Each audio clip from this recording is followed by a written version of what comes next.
you're heading to COTA. You're racing again in the Cup Series. What has the preparation for you been like last week and then this week heading down there to Texas?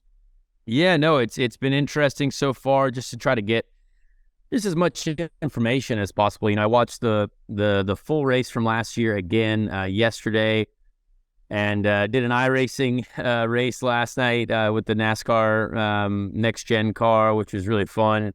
But yeah, I mean the major difference from last year's COTA race is like that was the first road course race with the next gen car, so they've definitely made a lot of progress on the car, and now they're taking away a lot of downforce too. So for those that are IndyCar listeners who might not watch as much NASCAR, we're running that weekend with essentially a tiny rear spoiler, very little rear downforce, less floor downforce, which is going to make the cars, supposedly harder to drive, just slower in general, but harder to drive. The tires are probably going to go off a little bit more.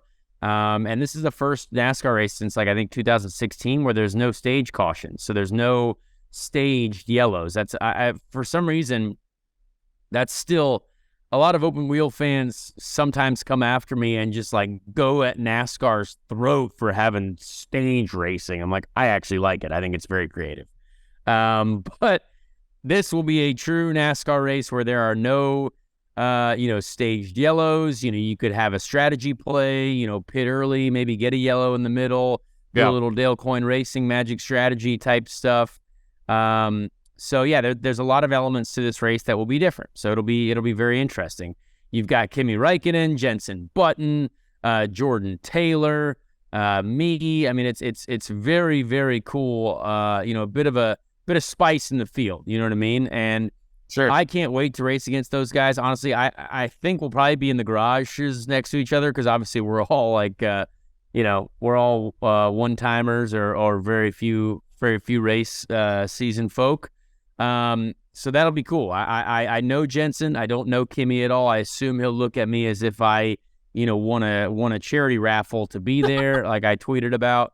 I assume he will ask why I wear a fire suit, or like if I come up to him, he's like, "Why do you have a helmet on? Like, is this for safety protocols or like what happened?" Come on, man. I don't know. I just hope to have one funny interaction with Kimi, like we go to we're heading to the porta potty before the race, and he's like, "Why do you have a suit on?" You know what I mean? Like, are you whose tires are you changing? He goes to reach for a Sharpie. He goes to reach for your Sharpie that he thinks you're going to extend. Yeah, exactly. Like there would be some sort of funny interaction, or like, let's say for some odd reason we're starting next to each other in the race, like on the grid, and like he'll be obviously surrounded by media, and I'll be trying to like get to my race car, and I'll say good luck, and he'll be like, I've never seen you before in my life. And I'm like, well, you know what? Have fun. Here's a funny play in that situation. If that comes up, here's what you do. If all the media is around, this always works. If all the media is around, then you get in and you act like a member of the media and like get your arm in there and try to ask a question. And then all the media, they turn to you and they start tweeting out photos of you. And they're like, oh, Conor Daly, this guy. Well, we are media. This is media. Right. We are media. Timmy, we are big media. Street Pod, Dirty One Media. That would be a hit. That's the play if that happens. You know what? You're right. I should definitely record a segment with Kimi for the podcast. Just go to him and be like, hey, man, I got a podcast. This might be weird, but like, just give me like a quick 5 seconds on how you're feeling today. And he'll just and if you hear nothing but silence, you'll know that it went great. Like it went really well. Now, you were down there for the F1 race last year. So we well documented on the show. You're talking about the experience of being down there and how crazy it was. What are you expecting? You think just kind of from the fan experience, the fan turnout, Cup compared to F1? Yeah, no, that'll be interesting for sure. I mean, I think the two races are very, very different, but the crowd looked great last year for the COTA race. And I mean, NASCAR always shows up for the races, so I'm sure it'll be really cool. Texas, a lot of race fans down there. And I'm going to basically try to tell everyone to go to the IndyCar race the next weekend in Dallas. So my goal is double marketing.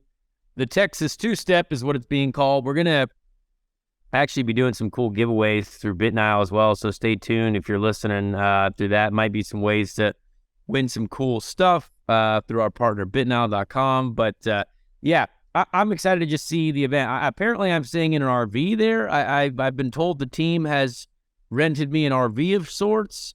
I don't know what that means. So I apparently I will be like a real NASCAR driver and staying at the track.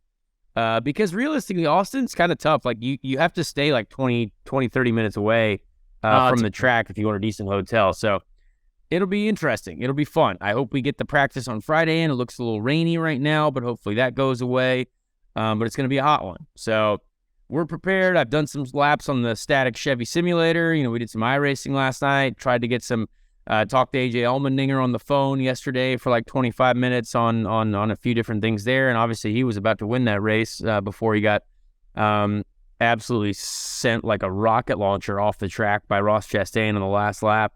But what I think is most interesting about that race, and this is a good thing, is that the track is so long that no one was going a lap down because the track is so massive. So like if there's a yellow and like you've had a tough first stint, you could be a minute behind the field, and like there's a yellow, boom, you're right back in the game. You make an adjustment on the car, and suddenly you could be 20th and a restart later. So there's a lot of opportunity with that. Obviously, if there's no yellows all day, which I can't imagine there not being any yellows all day, then it would be probably a boring race. But I'm hoping for some excitement. You know what I mean? Have get a first stint in, maybe get some strategic play going, take advantage of some yellows, and then, just see what happens. But that's kind of what I found was most interesting is, you got to 10 laps to go, 20 laps to go, and every single car that was running was on the lead lap. So that's good for racing.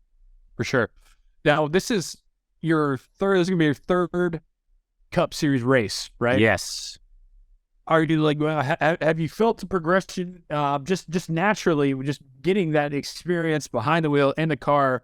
I know that you mentioned that you ran one at COTA last year, but just in terms of the racing feel for you, like, is it getting more comfortable? Can you feel that? Yeah, for sure. I mean, I will. Well, I hope so. I'll definitely let you know after this weekend. I think this is really the judging weekend of how much more comfortable I feel in the car. It's a different road course, but it's a road course. I think we've made a few improvements on the car according to what we've needed to do to be a little bit better. Some stuff on the brakes, some stuff on the drivetrain, stuff in general that I think we can improve on. So I think this should be a race where hopefully we are definitely racing with people legitimately, and that'll be nice. So we obviously don't know that, but I definitely feel more ready to be in the fight rather than staying out of the way. There you go. Don't feel like we're gonna have the hoopty bumping in the back this weekend. Yeah, I think we're gonna be all right. I think hopefully we got the shocks sorted out, and if we do, we know how to fix it at least.